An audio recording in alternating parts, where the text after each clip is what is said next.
Today we're going to learn how to hip hinge.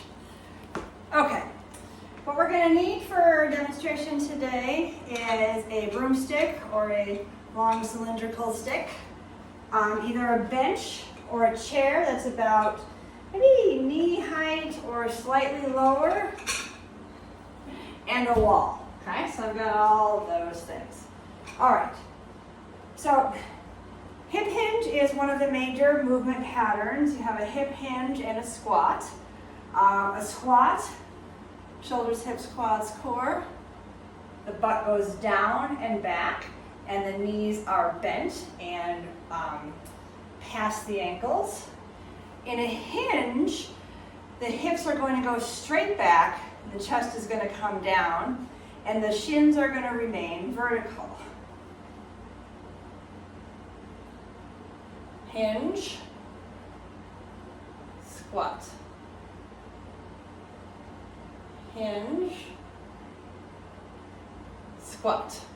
All right, so just wanted to go over the two differences, and now let's break down the hinge.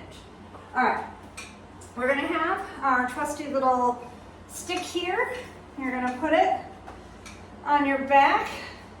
You want to be able to connect at your head, in between your shoulder blades, and your low back. So the only thing that shouldn't be touching the stick is the natural curve in your spine. You may have to adjust your pelvis position. If you normally stand like this, you're going to have to bring your hips back. And if you normally stand like that with a big arch in your back, you're going to have to bring your hips forward. So that's part of proper alignment that we learn in creating tension in the body in shoulders, hips, quads, core. All right, so we've got everything touching. We're going to make our way over to our chair here. We're going to stand with our knees pretty much against them. Knees are going to be soft. Soft does not mean bent. It just means not locked out. This is locked out, this is bent, and this is soft. Okay? So I've got soft knees. Pull my shoulders back and down. Make sure this is connecting at my head, in between my shoulder blades, and at my low back. I'm going to externally rotate my thighs by screwing my heels into the ground. Brace my core. From here I'm going to inhale, and I'm going to now try to push my hips over the bench into a hinge. Come back up, maintaining all 3 points of contact, pushing my hips over the bench. It's not going to hit the wall, but we are trying to go over the bench versus bowing.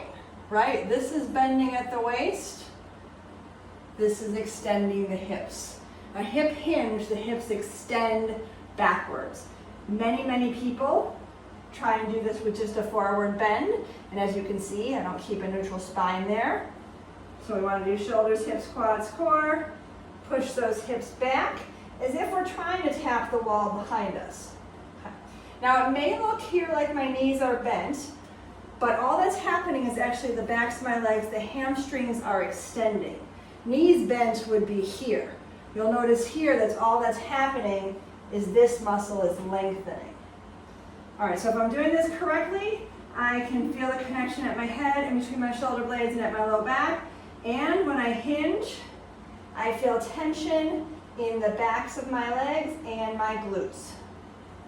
All right, once we've perfected that, we're going to move away from the bench. Sorry, my arms were getting tired. And we're going to go towards the wall. All right, so step 2, we're going to actually pretend there's a car door behind us that we're trying to close. We've all done this. We've all had our arms full of groceries and shut the door behind us by popping our butt back. Well, you know what? Popping your butt back, what's that look like? Hamstrings are extended, shins are vertical, spine is neutral, we're in a hinge. So in our mind, that's what we're going to tell ourselves. You can either tell yourself you're trying to push your butt over a bench, or you can go with the car imagery, whatever works for you. But to keep ourselves honest, we're going to use the dowel again. As far as how far to be from the wall, I usually just line up one of my feet against the baseboard, and I use that as the distance in which I want to be at the wall. You can always adjust Okay, shoulders are back and down. Hips are under rib cage. We can tell because everything is flat and touching. Quads are externally rotated. Core is braced. Knees are soft. I'm going to hinge, hinge, hinge, hinge, hinge until my butt hits that car door. Now again, I have vertical shins. My knees aren't bent. If my knees were bent, my butt wouldn't be able to reach the wall. Okay, shoulders, hips, quads, core. Tap the car door. Tap the car door. Tap the car door.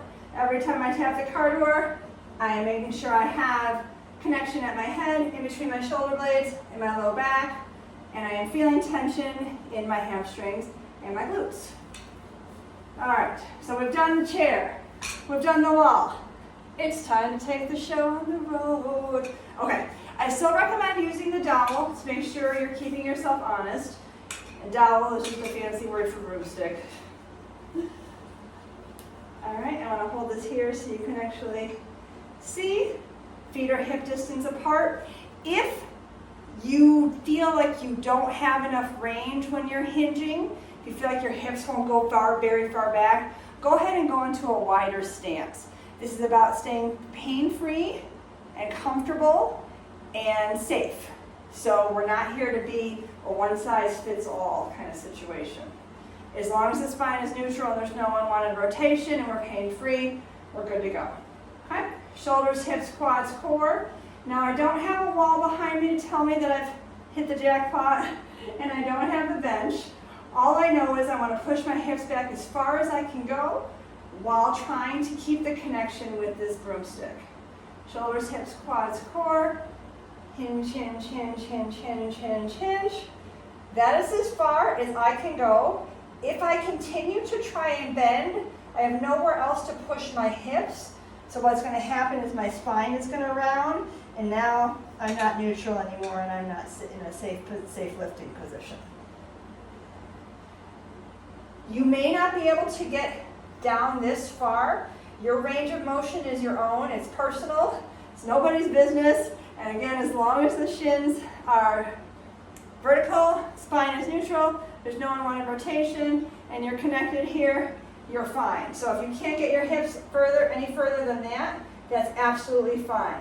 I would encourage you to try a wider stance, maybe turning your toes out a little bit. That could give you more range. And that, I'll show you without the bar. Put my hands in a prisoner position, shoulders, hips, quads, core. Hinge, hinge, hinge, hinge, hinge. Sticking my butt out, feeling tension all the way here. That's how I know I'm in the right position. If I bend and I round, I don't feel any tension here. If I bend my knees, I lose the tension here. So, if you're feeling tension here, probably in a good spot.